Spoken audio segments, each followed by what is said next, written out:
Historia secreta de la Tule-Gesellschaft. Segunda disertación. Nimrod de Rosario. Nociones elementales sobre la sabiduría hiperbórea. Primero. Es posible que al tomar conocimiento de los detalles significativos de la vida de los Viryas que intervinieron en la historia secreta de la Tule-Gesellschaft, tal como los presentamos hasta ahora, remontándonos al siglo XVI y más atrás aún, no logre visualizarse con claridad el nexo que los une. Es decir, ¿cómo logran conectarse? ¿Qué los guía? Ello ocurre debido a que los Viryas poseen un elemento común. ¿Será este elemento común algo cultural como por ejemplo los conocimientos esotéricos? Es un hecho que todos los Viryas eran esotéricos. ¿No indica ello que compartían una doctrina secreta y que una relación maestro-discípulo, relacionada con tal doctrina secreta, sería el nexo buscado? Todo este razonamiento constituye un error. Y como se trata de un error peligroso, intentaremos disiparlo antes de seguir adelante con la historia de John Dee y el espejo de la princesa Papan. Existe una actitud generalizada que consiste en buscar, mediante el recurso racionalista de comparar la obra y el pensamiento de los Viryas, una supuesta doctrina secreta de la que todos deberían haber participado. Los resultados de tales intentos unificatorios no pueden ser más absurdos, especialmente porque fuerzan los hechos con el propósito de que justifiquen conclusiones dogmáticas postuladas a priori, es decir, preconcebidas. Pero la verdad es que no existe tal doctrina secreta, ni tal esoterismo común a los Viryas, porque todos ellos sean individualmente esotéricos. Esta afirmación puede parecer una paradoja, pero enseguida veremos que no es así. No obstante las dificultades que presenta su interpretación, el problema es real y puede plantearse formalmente para su dilucidación, como sigue. ¿Cuál es el nexo que vincula a los Viryas que intervienen en la historia secreta de la Tule-Gesellschaft? Se trata de una doctrina secreta esotérica cuyo conocimiento convierte a los Viryas en cofrades de una sociedad secreta, tal como ocurre en las organizaciones de la sinarquía. Una primera respuesta puede hallarse en nuestra disertación anterior, cuando comparamos a la Tule-Gesellschaft con las sociedades secretas de la sinarquía y hablamos de los círculos cerrados. Tomando en cuenta esa enseñanza puede considerarse que los Viryas, Tripteim, Agripa, Teofrasto, John Dee, etc., formaban un círculo cerrado cuyo centro carismático era un divino hiperbóreo. Esta respuesta es correcta pero insuficiente pues, por ejemplo, no aporta indicios para superar la paradoja citada anteriormente. Los Viryas son esotéricos pero, afirmábamos nosotros, no existe un esoterismo común que sirva de nexo entre ellos. Pero como solo la observación racionalista de realizar análisis comparativos es responsable de esa aparente paradoja, ampliaremos esta respuesta valiéndonos de algunos conceptos de la sabiduría hiperbórea. Para comenzar, consideremos que del hecho de que todos los Viryas son esotéricos, la mentalidad racionalista intenta extraer una ley inflexible: el esoterismo común. Y la verdad es que el hecho de que todos los Viryas son esotéricos no implica que ese deba ser el nexo que los une. Pero aceptar esta conclusión sin reflexionar puede llevarnos a buscar otra explicación para el hecho del nexo. Lo que sería otro error, ya que la actitud más correcta es no buscar explicación alguna. Pues solo la áurea catena puede distinguirse como un factor de vinculación entre los Viryas, pero el mismo es absolutamente trascendente y no se deja representar, solo puede ser intuido. Fuera de ello es inútil intentar establecer semejanzas. No hay una filosofía ni doctrina secreta común, ni pertenecen a una sociedad secreta, ni saben muchas veces que otros buscan lo mismo que ellos, y mucho menos cuántos son. Sin embargo, todos coinciden sincronísticamente en el eterno retorno y por eso se encuentran en ciertas circunstancias históricas. Hay un sentido hiperbóreo común en los hechos que protagonizan los Viryas de nuestra historia, pero este sentido, esta intención, esta tendencia a la mutación, no es una categoría lógica sino estratégica. No puede aprehenderse con la razón pues no es racional, pero tampoco es irracional. Hay aquí otra paradoja, lo que es justo y necesario, ya veremos enseguida por qué. Una estrategia es un medio, o la planificación de los medios, para obtener un fin. En la guerra, la estrategia es el conjunto total de medidas que deben disponerse para obtener el éxito, o sea, imponer nuestra voluntad al enemigo. Para los viryas hiperbóreos es claro y patente que existe una guerra cósmica y que todos estamos comprometidos en ella. La confusión de sangre que padecen los viryas perdidos es también una acción de guerra, una acción táctica satánica, para impedir el despertar, el regreso al origen y la liberación del gran engaño.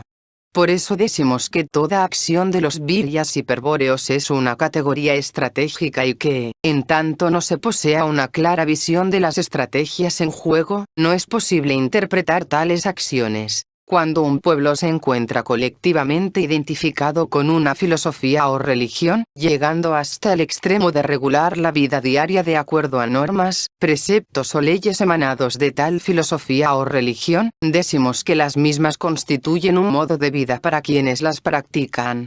Así, decimos el budismo es un modo de vida, o rigen su vida por el decálogo de Moisés, o los neoplatónicos vivían de acuerdo a la filosofía estoica, etc. De manera análoga puede considerarse que la estrategia es el modo de vida del virya hiperbóreo. Y sí, cuando vemos un monje mendicante de la India meditar durante largas horas y cumplir todos los ritos budistas, decimos, vive todos los minutos de su vida de acuerdo a su religión y ella está siempre presente en él. También, análogamente, debemos decir el virya hiperbóreo vive todos los minutos de su vida de acuerdo a la estrategia hiperbórea, y ella está siempre presente en él indicándole el sendero del retorno. Para tornar más claras estas afirmaciones, consideremos brevemente los hipotéticos pasos que seguiría un virya perdido para hallar el sendero del retorno. Será así evidente que tales pasos no son otra cosa que movimientos tácticos, es decir, categorías estratégicas. Segundo. Inicialmente el virya se encuentra perdido. Contribuye a perpetuar ese estado la estrategia satánica cuya táctica principal se basa en la confusión, en crear confusión o aumentar la existente. Debe tenerse presente aquí la siguiente regla. Para la sinarquía la cultura es un arma estratégica. El virya busca orientarse y para ello se pone en alerta. Esta es la primera categoría estratégica incorporada a la vida corriente. El permanente estado de alerta le conducirá finalmente a dudar de la realidad, de su apariencia sensible, y a desconfiar de la razón y de lo racional, que se revelarán como cómplices del gran engaño. En esas condiciones es posible despertar, convertirse en virya despierto, mediante la experimentación de una nostalgia por otro mundo. Ese mundo primordial que se intuye, y que atrae con la fuerza del retorno, es la patria del espíritu y su recuerdo está contenido en la sangre. Había sido olvidado y ese olvido ocasionó la pérdida de orientación, la confusión, y le transformó en virya perdido. Pero al experimentar la mine, el recuerdo de sangre, se abrirán otros ojos que nunca duermen, distintos de los ojos físicos que solo ven la ilusión, y se asumirá un permanente estado de alerta, necesario para no ceder a la estrategia enemiga y caer en una nueva y mayor confusión. Si esto ocurriese, el virya es ya un sujeto estratégico del cual puede decirse, todos sus movimientos apuntan a un único fin, nada puede apartarlo de su ruta. Su valor e intrepidez no conoce límites. En fin, es un virya despierto. El virya despierto irá implacablemente al combate contra los elementalosen, sin evaluar el resultado probable de su lucha, es decir, sin proyectarse en el tiempo. Solo le interesa la acción en sí, en la medida que ésta contribuya a exaltar su virtud heroica o mística hasta un grado tal que todo retorno a la vida corriente, al gran engaño, se haga insoportable. Ese límite humano que solo puede ser alcanzado cuando se ha despojado a la mente de todo dogma, de toda moral, de todo deseo material, de todo lazo con el mundo. Esa cumbre primordial a la que solo puede treparse en el fragor del combate. Esa altura espiritual, inaccesible para quien posea una pizca de materialidad evolutiva, de dualidad, o de oposición a la dualidad. Ese punto de no retorno a que aluden estas sentencias y muchas otras es, con toda precisión, producto de la sangre pura.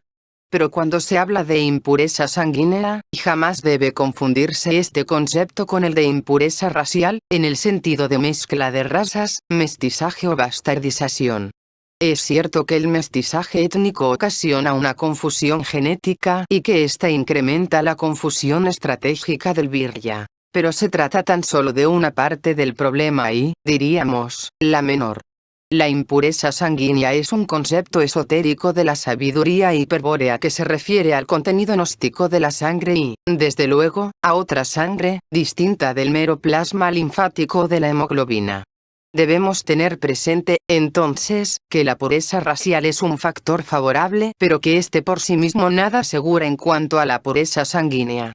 Y de nada vale, por ejemplo, un pueblo racialmente puro como el celta, si está totalmente dominado por la estrategia sinárquica. Por eso, cuando el virya despierto decide ir al combate para purificar su sangre, esta actitud por sí sola lo independiza de su grado de mestizaje étnico y genético. Diferente es el caso de la mutación colectiva, a donde sí es importante el factor racial. Pues una comunidad de sangre puede ser guiada carismáticamente por un líder o Führer. De este caso se trata ampliamente en el Manual de Estrategia Psicosocial de las SS, libro 4. Los viryas despiertos se hallan vinculados carismáticamente entre sí, debido a su origen común, por un lazo sincronístico que llamamos áurea catena o cordón dorado. Es un vínculo no físico, inaprensible para la razón, por lo que desistimos momentáneamente de explicarlo, aunque más adelante volveremos a hablar de él. Por ahora diremos solamente que el virya despierto, aquel que ha sentido la mina y remonta la áurea catena hacia el origen, posee incipientemente una condición que lo coloca más allá de cualquier calificación racial o encasillamiento social. No decimos que esta condición lo vuelve superior, sino que lo coloca fuera de todo patrón de medida. Esta condición se denomina linaje hiperbóreo y remite a un concepto de raza del espíritu totalmente desconocido para el común de la gente a causa de la feroz ocultación de que ha sido objeto. Hablar de una raza del espíritu es tocar uno de los más terribles misterios, cual es el que se refiere a la llegada al sistema solar de los siddhas hiperbóreos y de la traición cósmica perpetrada por una parte de ellos. Volveremos sobre esta historia. Decíamos que la condición de poseer linaje hiperbóreo los viryas despiertos la poseen incipientemente. ¿Qué queremos decir con linaje hiperbóreo incipiente? Veamos primero una interpretación vulgar de la frase linaje incipiente, antes de responder de acuerdo a la sabiduría hiperbórea. La palabra linaje se refiere al ascendente familiar, o sea a los vínculos de sangre. Y estos se poseen o no, sin alternativa. Por otra parte, incipiente significa que empieza. De modo que si decimos Pedro, de la familia Pérez, tiene un linaje incipiente, queremos significar Pedro empieza a tener linaje de los Pérez. Lo que solo puede referirse a alguna característica de los Pérez que los distingue y que se destaca nítidamente en los miembros de la estirpe. Es decir, un perfil familiar hereditario que comienza a manifestarse en Pedro, o que Pedro representa incipientemente. Por lo tanto, hablar de linaje de una persona no consiste en aludir al mero hecho de pertenecer a tal o cual familia, sino que implica todo un universo de razas, cualidades y estilos que tienden a conformar un tipo familiar bien definido. Opina Jaime de Mayo al respecto. La existencia de tal tipo no puede negarse en los linajes homogéneos. El mismo lenguaje corriente lo admite cuando recurre a la expresión aire de familia. La historia conoce linajes de artesanos, campesinos, industriales, artistas, estadistas, jefes de guerra, etc. El linaje es, por lo tanto, un conjunto biopsíquico hereditario diferenciado. Resulta pueril destacar estos conceptos que hasta pocos siglos atrás eran unánimemente conocidos, pero a los que la bolchevización universal comenzada con la Revolución Francesa ha suprimido de la cultura occidental. Para la sinarquía, la cultura es un arma estratégica. Sin embargo, todavía es posible observar que en aquellos dominios no masificados de la actividad humana, es decir, donde es imprescindible contar con alguna habilidad artesanal, continúan imponiéndose las leyes del linaje. En el orden humano, dice Jaime de Mayeu, es bien conocido, aunque puesto en duda por los negadores de la herencia de los caracteres adquiridos, que varias generaciones son necesarias para formar un buen obrero en ciertos oficios difíciles, la cristalería por ejemplo. Tenemos más confianza a este respecto en el testimonio, y sobre todo en la práctica de los industriales que afirman la realidad del fenómeno, que en las aserciones de los teóricos cientificistas. Además no se contradecían a sí mismos esos transformistas del siglo pasado que, mientras negaban la herencia de los hábitos, fundaban su teoría de la evolución de las especies en una modificación paulatina de las generaciones bajo el efecto del medio, modificación esta que no podía efectuarse sino merced a la transmisión hereditaria de los progresos realizados. Sabemos ahora que un linaje puede ser incipiente en un individuo si éste representa débilmente las características del tipo familiar. Es un concepto que incluye la idea de desarrollo o evolución. Hay un tipo y un sendero de diferenciación biológica hacia el tipo. Es decir, un ser y un llegar a ser. Por eso, la realización de la tendencia familiar es la mejor adaptación de un miembro a la figura del tipo, o al arquetipo metafísico que lo soporta y del cual, el tipo, es su expresión visible. Vamos a responder ahora a la pregunta sobre el incipiente linaje hiperbóreo que posee un virya despierto, empleando conceptos de la sabiduría hiperbórea. El linaje hiperbóreo no reconoce tipos. Sin embargo, análogamente al caso del linaje familiar, existe una tendencia en el virya que lo impulsa hacia una realización. Esta tendencia emerge de la sangre pura, de la mine, y la realización hacia la que apunta se obtiene por un camino inverso, marchando para atrás, buscando el origen hiperbóreo del espíritu. No hay aquí, como en el caso de Pedro Pérez, un llegar a ser algo determinado, la conformación de un tipo. Por el contrario, en el camino inverso, ocurre la disolución de todo tipo, culminando el proceso en una súbita indeterminación ontológica. Marchando por el sendero inverso del retorno, se accede finalmente a un estado increado que solo puede calificarse como de posibilidad pura. Es la realización de la tendencia hiperbórea, mine, de la sangre pura que se llama espíritu obril. Esta realización implica la mutación definitiva del virya despierto en Siddha inmortal, y su liberación del orden material que rige la creación. El espíritu obril es indescriptible y es prudente referirse a él como posibilidad pura. Sin embargo, el único concepto de existencia que posee la sabiduría hiperbórea corresponde al bril. Es decir, que nada espiritual tiene existencia fuera del bril, y que todos los estados psíquicos intermedios deben ser reputados como ilusorios. Nada existe fuera del bril porque obtener el bril es estar fuera de todo. Y todo es el universo del uno, el demiurgo ordenador de la materia cuya sustancia todo lo impregna y cuya voluntad soporta las cosas del mundo concreto. Por estas razones, para la sabiduría hiperbórea el paso no existe, pues su alma es una proyección de la mónada hipostática que el demiurgo pensó y emanó. La evolución solo brinda un desarrollo ilusorio del ego, o yo que jamás puede sobrepasar a su propio arquetipo o a la última mónada. El alma del paso puede aparecer como muy evolucionada y hasta grande o muy santa, pero es pura ilusión. Su existencia está sujeta a los grandes ciclos cósmicos y tiene fatal disolución en el pralaya o mahapralaya. Al culminar uno de estos grandes ciclos de manifestación evolutiva de la materia o manvantara, se produce la fagocitación de todo lo creado por parte del gran engañador y significa el fin de todos los maestros, gurúes, choans, rishis, etc. Todo virya debe tener siempre presente la siguiente regla estratégica. No hay alternativa posible de existencia fuera de la conquista del bril. Es decir, no hay otra alternativa para existir aparte de la mutación. Tercero. Por otra parte, está lo que llamamos sabiduría hiperbórea, o sea la sabiduría de los siddhas, presente en todas las épocas de la humanidad. Qué error colosal sería pretender que la misma constituya un sistema racional de conocimientos. Y sin embargo es la actitud más común. El racionalismo intenta siempre hallar relaciones simples. Para ello compara y busca coincidencias, analogías, semejanzas. Si las encuentra, Establece leyes que deben ser, en lo posible, infalibles. Si no las hay, entonces algo así como un abismo separa a las instancias. Esta actitud, suicida desde el punto de vista intelectual, se resume en dos palabras: o la razón o el nihilismo.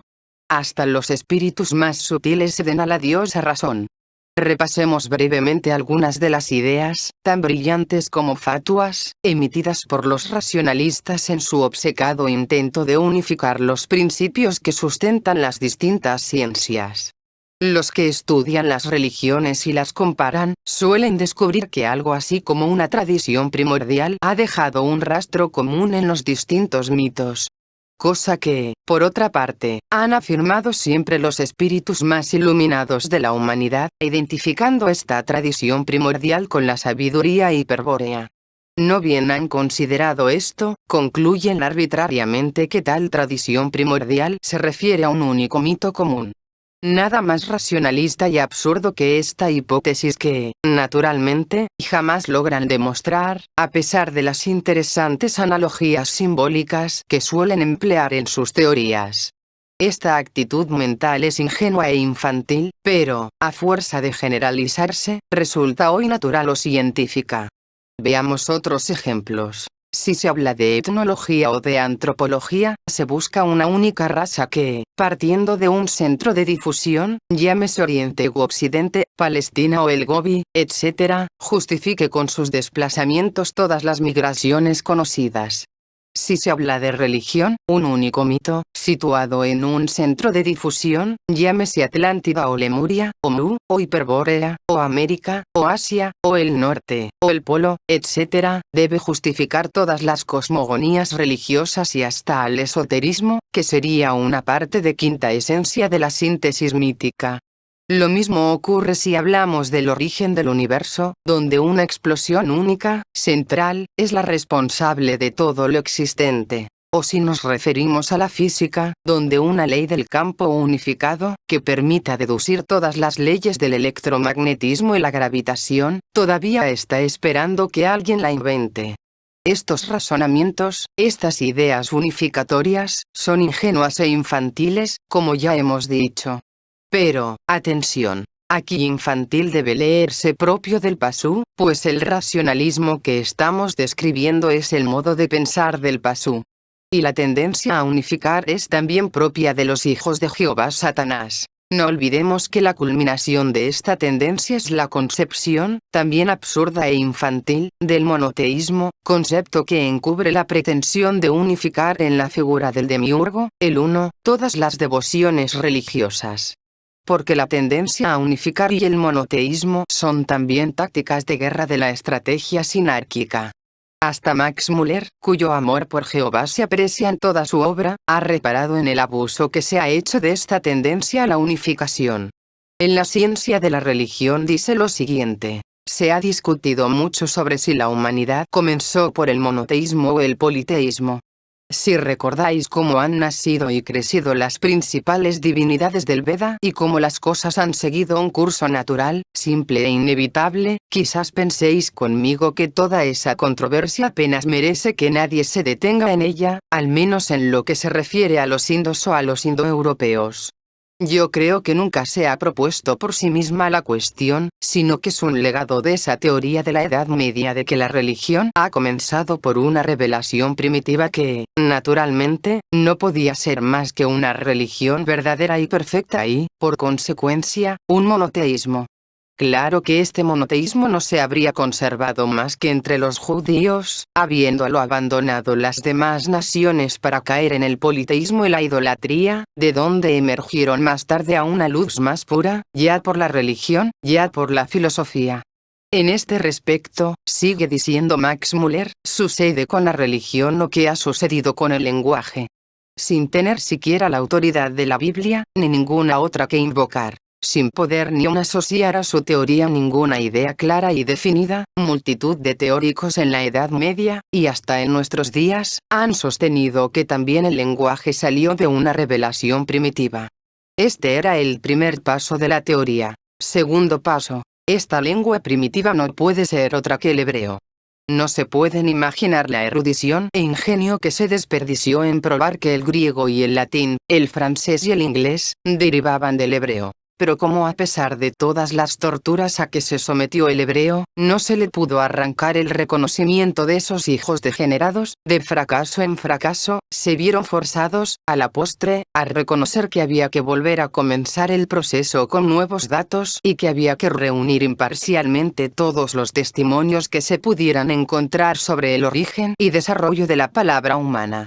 Esta información histórica sobre el lenguaje produjo una clasificación genealógica de las principales lenguas del mundo, que por fin dio al hebreo el lugar que le corresponde al lado de los demás dialectos semíticos, y, por efecto de este hecho, la cuestión del origen del lenguaje adoptó una forma completamente nueva en los artículos anteriores, y segundo, habíamos denunciado que un difundido intento por justificar el nexo carismático que vincula a los viryas consiste en imaginar la existencia de un presunto esoterismo común o doctrina secreta.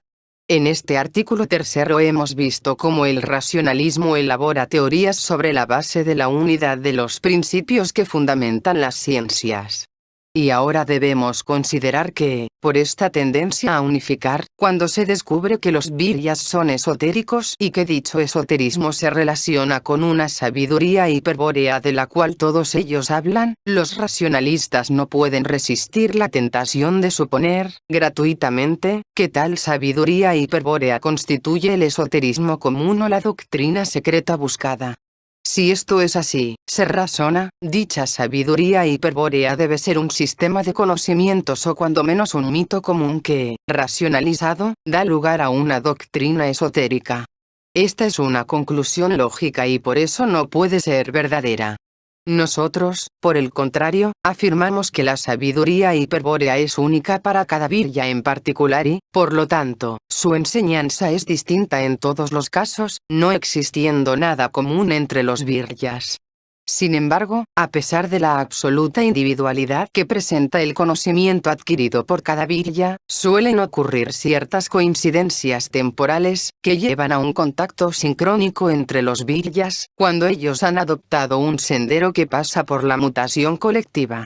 El servicio en favor de la raza ocasiona la coincidencia sincrónica entre los viryas, que protagonizan historias como la que estamos narrando, y en las que sería inútil intentar descubrir un nexo físico o cultural fuera del origen común, el cual, ya dijimos, es absolutamente indeterminado.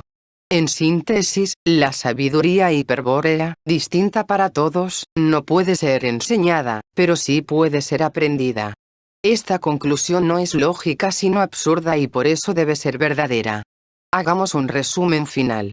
Hemos planteado el problema de la falta de evidencia de un nexo o vínculo real entre los viryas de nuestra historia y de la imposibilidad de considerar a la sabiduría hiperbórea como un sistema racional de conocimiento.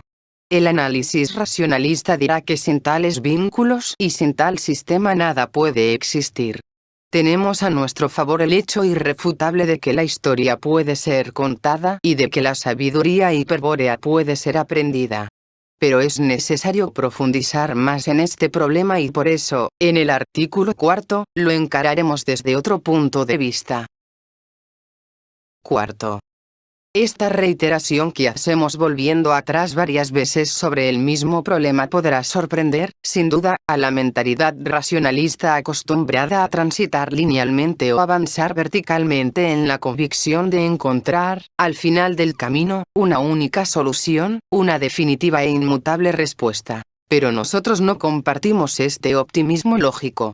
Creemos que hay muchas respuestas para una misma pregunta, y que hasta la más simple respuesta puede adquirir insospechadas profundidades si es nuevamente pensada, repitiendo la reflexión, es decir, el camino mental que le dio lugar. Por eso hemos de plantear y responder muchas veces a las mismas preguntas, para que, a través de todas las respuestas distintas que surjan, puedan vislumbrarse los conceptos de la sabiduría hiperbórea que rigen nuestro pensamiento. Demos pues otra vuelta al círculo y formulemos nuevamente la pregunta inicial. Poseer linaje hiperbóreo, ya lo hemos dicho, significa entre otras cosas ser algo único. no repetido ni por repetirse, que constituye una verdadera individualidad espiritual, nous, trascendente, opuesta por lo tanto a la ilusoria individualidad psíquica, inmanente, del pasú. De aquí que descubrir el recuerdo de sangre, acceder a la mine, incursionar conscientemente en el misterio del propio origen hiperbóreo, implica siempre vivir una aventura nueva, jamás pensada o imaginada por nadie. La sabiduría hiperbórea es mutante y cambia indefectiblemente a todo aquel que recibe su gnosis. Pero este cambio, esta mutación, es única. Tan original es, que por eso se llama increado al destino del virya despierto, en oposición al destino del pasú que es absoluta determinación mecánica. A la luz de estas consideraciones, podemos responder nuevamente a la pregunta fundamental que formulamos en el artículo primero. Es la pregunta que surge en todas las mentes racionales cuando intentan hallar un lazo de unión esotérico entre distintos representantes de la tradición hiperbórea. Se puede, por la vía racional de la asociación o la comparación, establecer un vínculo que ligue a los grandes esprits de la historia, hallar un nexo entre sus ideologías y doctrinas, encontrar una relación que alcance y enlace orgánicamente a los símbolos sagrados que expresan sus distintos mitos. Veamos primero cómo responden a esta pregunta las mismas mentes racionales que suelen formularla. En la perplejidad y desconcierto que siguen al descubrimiento de que no es posible hallar un sistema esotérico que justifique la existencia de tantos hombres que vivieron de acuerdo a tal sistema, la respuesta les viene, a estos Beaux Esprits, por deducción lógica. Si no es posible aprehender racionalmente a la llamada sabiduría hiperbórea, que florece aquí y allá, ello debe atribuirse a dos causas. O tal sabiduría hiperbórea no existe, o se denomina así a manifestaciones psíquicas de carácter irracional. En el primer caso, si no existe, entonces sus representantes son farsantes, vulgares simuladores. En el segundo caso, si se trata de un conocimiento irracional, nuestra civilización denomina locos a quienes lo detentan, ya que solo la razón diferencia al hombre de los animales y garantiza su normalidad. Para un mundo hecho a la medida del pasú, la respuesta dada será clara y categórica, entonces, o farsantes o dementes. No hay alternativa posible y el sistema teosófico evolucionista de la sinarquía y sus infinitas sectas, muestra el límite, mísero por cierto, hasta el que se permiten llegar en sus indagaciones espirituales o esotéricas. Fuera del teosofismo se es farsante simulador, estafador, pillo, etc., o demente, esquizofrénico, histérico, psicótico, etc., pero, en cualquier caso, firmemente reprimido por las huestes satánicas. Las dificultades que presentan a la mente racional las preguntas anteriores, y que aparecen toda vez que se intenta un estudio serio de la sabiduría hiperbórea, provienen en su mayor parte de la negativa a aceptar que se está ante un hecho paradojal. Al orgullo racionalista le resulta difícil aceptar que la realidad plantee paradojas, y menos aún se encuentra preparado para afrontarlas. Y sin embargo, ahí está la clave de la derrota racional. No se trata de que si no se haya vínculo, nexo, relación, enlace, etc., entre distintos hechos protagonizados por viryas que dicen estar inspirados en la sabiduría hiperbórea, la conclusión sea, o tal sabiduría no existe o es un mero conocimiento irracional, y luego, farsante o dementes. La falacia está en oponer lo racional a lo irracional con exclusión de las paradojas planteadas pues, justamente, la condición hiperbórea del virya le convierte en hacedor de paradojas. Ya aclararemos esto al estudiar la cosmogonía hiperbórea de la Thule-Gesellschaft. Pero por ahora tengamos presente que, en virtud de una doble oposición con el mundo del demiurgo, todo hiperbóreo, sida o virya despierto, genera paradojas en cualquier acción que emprenda o piense con respecto a dicho mundo. El psiquiatra suizo Jung ha hecho una interesante reflexión que conviene recordar ahora como complemento de nuestra precedente crítica al racionalismo esotérico. Es que no se ha observado que todas las afirmaciones religiosas contienen contradicciones lógicas y afirmaciones imposibles por principio, que incluso hasta esto constituye la esencia de la afirmación religiosa. Tenemos a este respecto la profesión de fe de Tertuliano. et mortus est Dei filius, prorsus credibile est, quia ineptum est, et sepultus resurrexit, certum est, quia impossibile est. Y está muerto el Hijo de Dios, lo cual es francamente increíble porque es absurdo. Y sepultado, ha resucitado. Esto es cierto porque es imposible. Si el cristianismo exige la creencia en tales contradicciones, me parece que no puede reprochar a nadie el hecho de dar validez a unas cuantas paradojas más. Es una cosa extraña, pero la paradoja es uno de los máximos bienes espirituales. La claridad, en cambio, es signo de debilidad. Por tanto, una religión se empobrece interiormente cuando pierde o reduce sus paradojas, mientras que se enriquece cuando aumentan, pues únicamente la paradoja es capaz de abarcar, de forma aproximada, la inmensidad de la vida. En cambio, la claridad y la falta de contradicción no tienen más que un sentido, y por ello, resultan inadecuadas para expresar lo inconcebible. No todo el mundo, sigue diciendo Jung, posee la capacidad intelectiva de un tertuliano quien, evidentemente, no solo era capaz de soportar la paradoja, sino que hasta significaba para él la máxima certeza religiosa. El enorme número de mentecatos hace que la paradoja resulte peligrosa. Mientras ésta sea un aspecto acostumbrado de la vida y una cosa natural que jamás se ha puesto en tela de juicio, continuará sin entrañar peligro alguno. Pero si un intelecto insuficientemente desarrollado, el que, como es sabido, siempre tiene de sí la mejor opinión, tuviera la ocurrencia de hacer de la paradoja de una declaración de fe, el objeto de sus reflexiones, tan serias como impotentes, no transcurriría mucho tiempo sin que estallara en una iconoclasta carcajada de burla y señalara con el dedo a todos los descubiertos ineptía del misterio. Se ha ido con rapidez cuesta abajo desde la Ilustración francesa, pues cuando se despierta este entendimiento incapaz de soportar paradoja alguna, no hay sermón que le sujete. Surge entonces una nueva misión, concretamente, llevar gradualmente a un escalón superior a esta inteligencia todavía no desarrollada y aumentar el número de los que al menos pueden tener una sospecha de la enorme amplitud de una verdad paradójica. Hasta aquí la posición de los racionalistas esotéricos con respecto a la pregunta planteada y nuestra crítica. Daremos ahora una respuesta simple, elaborada en base a la síntesis de los conceptos tratados en este capítulo. Cada búsqueda en la ruta de la sabiduría hiperbórea es completamente distinta. No existe un esoterismo común, sino infinitos esoterismos individuales, propios de cada virya. Por lo tanto, no hay vínculo, nexo, relación, etc., entre los viryas hiperbóreos que pueda ser cuantificada. Con esta respuesta, paradójica, debería concluir el capítulo. Sin embargo, nos extenderemos brevemente para destacar otro error muy difundido que se ocasiona al no distinguir que comunidad de lenguaje no implica comunidad de ideas sino comunidad de conceptos.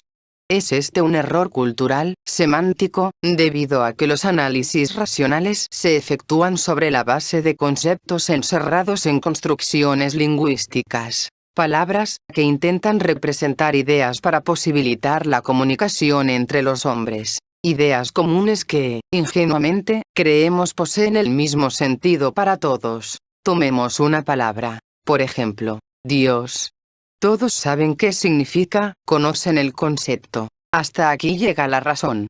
Pero la idea Dios, idea que va más allá de la razón, ¿es la misma para todos los poseedores de tal palabra? O, dicho de otro modo, ¿la palabra Dios evoca en todos la misma idea? Desde luego que no. Y sustituyendo a la palabra Dios por cualquier otra, enseguida comprendemos que todas las palabras, fuera de su contenido conceptual, o sea, su definición convencional, exceden lo racional, poseen un contenido ideal propio para cada persona, intransferible e inexpresable que, verosímilmente, guarda alguna relación con lo que se llama carácter, estilo, etc., del individuo y que lo diferencia intelectualmente de los demás. Cuando no se repara en esta elemental distinción entre la cosa en sí, la idea de la cosa y el concepto lingüístico que el nombre de la cosa representa, es posible cometer tremendos errores analíticos. Pero si a la habitual obcecación racionalista de aplicar el análisis dialéctico a todo cuanto existe, se suma este error, entonces el resultado puede rondar las fronteras de la necedad. Fronteras que se alcanzan efectivamente en el caso del racionalismo esotérico, pues, siendo los viryas poseedores de una sabiduría hiperbórea completamente personal, y habiéndose ya cometido un error al pretender hallar un esoterismo común, se comete un segundo error al no comprender que los conceptos esotéricos o simbólicos que emplean los viryas remiten a ideas absolutamente diferentes. Como en el caso de las misteriosas coincidencias entre los viryas, que pueden hacer creer en un destino u otra forma de determinación, existe aquí un fenómeno de sincronía. Porque en todo cuanto esté sujeto al orden temporal, es decir, a la voluntad del demiurgo, actúa la ley de evolución y el plan del uno. Pero en la medida en que el virya purifica su sangre, ocurre una desincronización espiritual con dicho orden, de la que ya hablaremos ampliamente. Esta desincronización con el plan satánico genera, en el marco de una mística hiperbórea, la sincronía entre los viryas y los siddhas. Y dicha sincronía está, para quien alcance el misterio de la sangre pura presente en todos los actos concretos, inclusive en la comunicación lingüística. De aquí que los famosos conceptos esotéricos y símbolos sagrados universales que esgrimen los racionalistas esotéricos como prueba o evidencia de una doctrina secreta o esoterismo común, no tienen ni tendrán jamás el mismo significado para los distintos viryas. Y si alguno de ellos, al contactarse, los emplean en sus comunicaciones lingüísticas, esta coincidencia de palabras y conceptos debe entenderse simplemente como un fenómeno de sincronía. Por eso es que los viryas despiertos, aun hablando la misma lengua y empleando las mismas palabras, jamás coinciden en el contenido ideal de los conceptos, pues poseen una conciencia absolutamente diferenciada que solo puede coincidir en una cosa: el centro común. O en la figura del Führer, quien desde el centro común establece el vínculo carismático entre los viryas.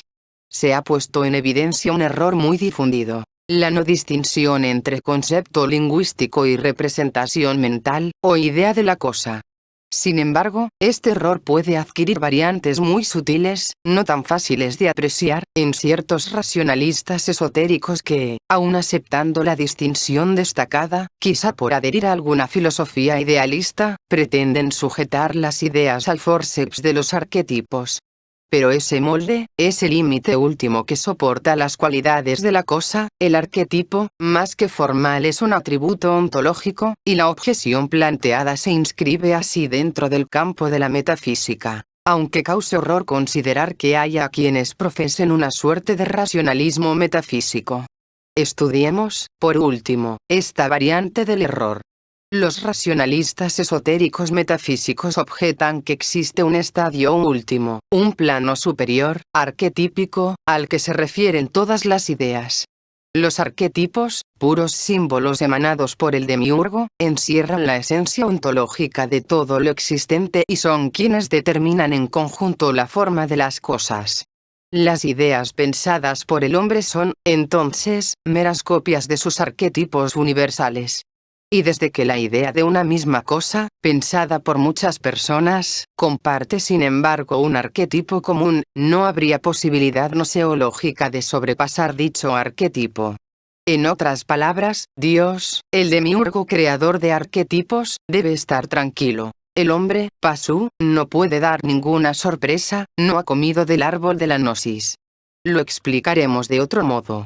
Si uno piensa en una idea representada por dos palabras, triángulo equilátero, evocará en su imaginación una figura típica. Si 10 piensan en triángulo equilátero, cada uno de ellos se representará de tal o cual manera una figura típica. Lo mismo si 100, 1000, 1.000.000 o todos los hombres lo hacen, en tanto piensen en triángulo equilátero, evocarán una figura o cosa que, aunque en cada uno de ellos, en cada conciencia individual, sea distinta, nunca podrá superar al arquetipo común de todos los triángulos equiláteros habidos o por haber, pensados o por pensar, desde el comienzo del mundo hasta su, sin duda próximo, fin. Se comprende ahora eso de que el hombre, Pasu, no dará sorpresas. Piense como quiera que piense, en una idea universal, y jamás lo pensará originalmente. Esta perspectiva, que subyuga a los racionalistas presentada aquí como objeción metafísica, es completamente falsa para los viryas hiperbóreos, y no invalida de ningún modo la respuesta dada por nosotros a la pregunta fundamental sobre el nexo entre los viryas. Pero es cierta para los pasu. Ellos no pueden pensar originalmente ninguna idea pues su conciencia, alma, se halla determinada absolutamente por los arquetipos.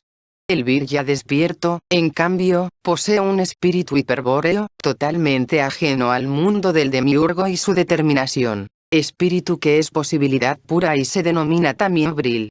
La sabiduría hiperbórea es pensada con este órgano increado y por ello jamás un virya va a coincidir con otro ni en el sendero ni en la vía de regreso, ni en nada que pueda ser universal o común. Existe, como veremos luego en la estrategia psicosocial de la SS, una sola idea común a todos los viryas, y no es arquetípica. Esta idea es un recuerdo de sangre que se resume en la palabra origen. Ese único elemento común a todos los viryas, el origen primordial, es lo que constituye el hecho de la raza. Y por eso la sabiduría hiperbórea llama al origen, raza del espíritu. Es en virtud del origen que toda acción del virya va dirigida siempre hacia la raza, hacia el bien de la raza, buscando su mutación. La sabiduría hiperbórea dice, toda acción en favor de la raza nos acerca al origen y a nuestra propia mutación. Pero toda búsqueda del origen que se realice independientemente de la raza, debe abstenerse de la acción para que sea efectiva, debe limitarse a la mine. A partir de los artículos que componen este capítulo, de su enseñanza, debe interpretarse la actitud de John de Rodolfo II y de todos los viryas que intervienen en la historia secreta de la Thule Gesellschaft. Quizá para el criterio racionalista sea pura locura el que varias personas respetables luchen, arriesguen sus bienes y sus vidas por cosas sin valor práctico. Y lo más incomprensible, sin que ninguno de ellos atribuya a esas cosas el mismo valor ni las mismas propiedades, actuando en base a la íntima certeza de su utilidad, sin que entre ellos se conocieran y hasta sin saber, a veces, contra quién luchaban. Locura, pura locura, diría el racionalista, sin ver que todos están tras ese hecho primigenio que es el origen y por eso coinciden sincronísticamente en el eterno retorno, porque el origen los hace participar de la raza hiperbórea y los vincula carismáticamente.